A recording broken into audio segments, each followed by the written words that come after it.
4 signs spiritual oppression at your home even you're a Christian nang hindi mo nalalaman. Number 1, yung karamdaman na paulit-ulit na hindi maipaliwanag. Meron po talagang mga medical cause na kailangang ipagamot. Pero may mga karamdaman po talaga na hindi maipaliwanag at hindi natin alam kung saan nanggaling. Madalas po pag-atake ng kaaway yan, lalo na sa mga new birth Christian. Alam nyo po ba, sa Luke chapter 13, yung babaeng inaagasan ng 12 years, merong spirit of infirmity, mahabang pagkaalipin ng karamdaman sa tao. At ayaw ng Diyos na tayo po ay mamuhay sa matinding kahirapan ng karamdaman. Kaya nga, isa po yan sa binrek ni Jesus at the cross. Nasabi na Exodus, kailangan natin maglingkod sa Panginoon. May mga bagay po talaga na sinasabi ang Biblia na ito yung gawin natin para po tayo po ay makalaya dyan. Kaya kailangan natin maglingkod. Kasi nga, mahabang panahon na nandiyan ka, kailangan mong lumabas, kailangan mong lumakad sa pananampalataya at kakalagan ng Diyos, aalisin niya yan sa gitna ng iyong paglilingkod sa Panginoon. Tandaan nyo, lalong tumitindi po ang pag-atake ng kaaway sa mga lumalapit sa Panginoon. Magkaroon ng atmosphere na worship sa bahay, pagdedeklara ng salita ng Diyos. Makakatulong po dyan yung pagdidevotion ng mga miyembro ng pamilya, paglalaan ng Bible study at pagtugtog po ng mga worship at gospel song. Talagang maglalayasan po ang gawa ng kaaway. Magkaroon tayo ng direct na pagre-rebuke sa pangalan ng Panginoong Hesus sa bawat sulok ng bahay at mag-anoint na rin po tayo. Pangalawa, spiritual fatigue.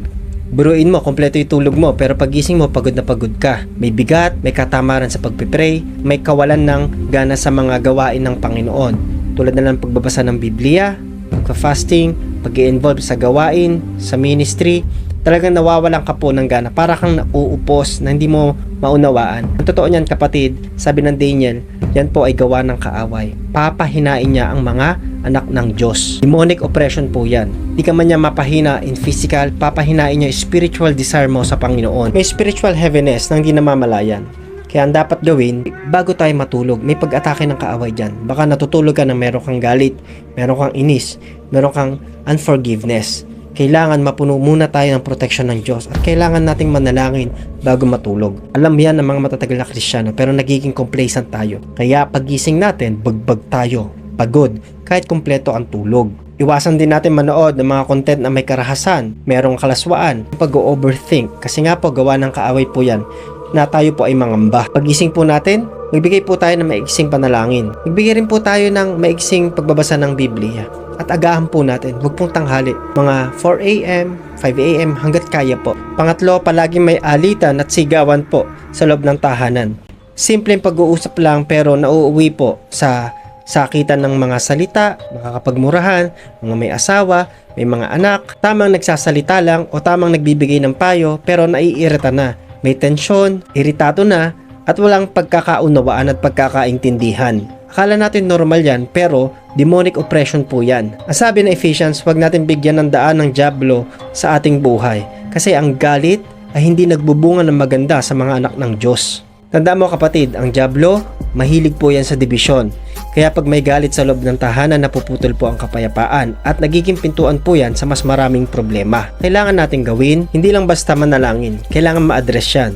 Kailangan ipag-fasting at i-rebuke. Tandaan nyo si Jesus, meron po siyang sinabi, hindi lang basta napapalayas ang mga demonic spirits at evil spirits sa panalangin. Kailangan ng pag-aayuno. Kaya mas mahalaga po kung kayo po ay unang nakakilala kay Lord, mag-fasting kayo. Pag-fasting nyo yung mga kasama nyo sa bahay. Ugaliin rin magpatawad lagi kapag nagkakaroon ng kasalanan at tensyon sa loob ng bahay. Ulitin ko lang po, huwag natin bigyan ng daan ng dyablo sa buhay po natin. At ang galit ng tao, hindi nagiging makatwiran. Panghuli, medyo malalim na po ito. Yung mga bagay na sumasalungat sa'yo, kahit gustong gusto mo na yung bagay na ito. Kasi magtaka ka, kung lahat ng ninanais at pinagpipray mo, ay sang-ayon lahat sa'yo. Pero dahil yan ay salungat, ibig sabihin, ginagambala ka ng kaaway. Pinagpipray mo ang kapayapaan, laging may conflict. Pinagpipray mo ang breakthrough, pero sunod-sunod ang problema. Gulo lagi sa loob ng bahay, hindi po yan bad luck. Yan po ay spiritual resistance. Lalo na kapag laging magulo yung bahay. Lagi nyo ayusin yung bahay ninyo.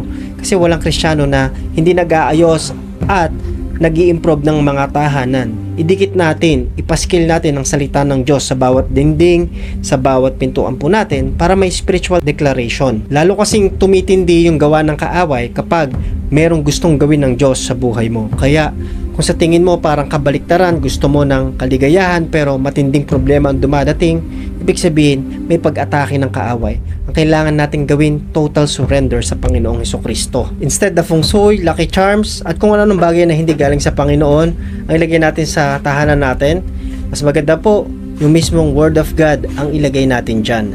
Tanggalin natin yung mga idols, tanggalin natin yung mga literal entry points po ng kaaway na matagal lang nandyan sa tahanan natin. Sa totoo lang, mas maganda po i-dedicate yung bahay po natin. Hindi lang mga bagong bahay po ang dinededicate. Kapag ikaw ay nakakilala kay Lord, mas maganda po mapuno po yan ng panalangin, declaration ng bawat pamilya, at magkaroon po ng pagbabible study kapag baguhan pa lang tayong Kristiyano.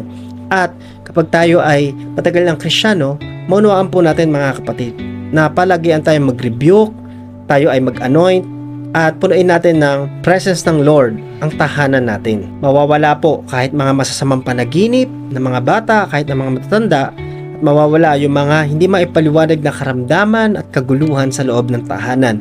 Dahil kapag ang Panginoong Hesukristo ang sentro ng tahanan, mawawala ng puwang kahit ang kadiliman. Share mo ito sa unang tao ipapaisip sa'yo ni Lord.